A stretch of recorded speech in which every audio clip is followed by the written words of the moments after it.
Hey guys, it's Matt here from the CNC section at Plazmaman. I'm just going to give you a quick little run through of what we've been up to recently. We've been flat out actually with all the orders, everyone putting it in, everyone's sort of stuck at home with COVID, so they're working on their project cars that have been sitting in the shed for 10 years and finally getting finished. So yeah, let's just have a little walk through and see what's been happening. You can see here some the ever popular plasma clamps are getting assembled. These have just come back from anodizing, and yeah, everything's assembled here in-house by hand, and yeah, the bolts are going in, the sleeves, they're getting engraved, that kind of stuff.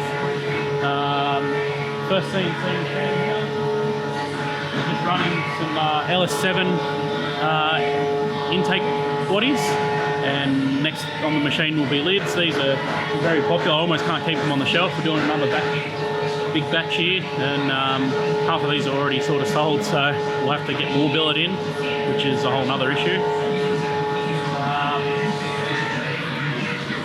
Making some sleeves here for the plasma clamps. Once again, these are all made in-house.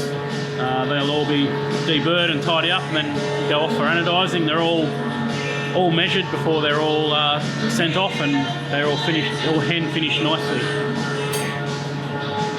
This machine, just making some little fiddly bits. These are just an idle motor for an Evo plenum. Whenever you buy one of our plenums, or most plenums, you get a remote idle motor mount, so you don't have to mount the idle motor directly to the plenum. You can mount this anywhere in your engine bay, and you just run a hose to your plenum.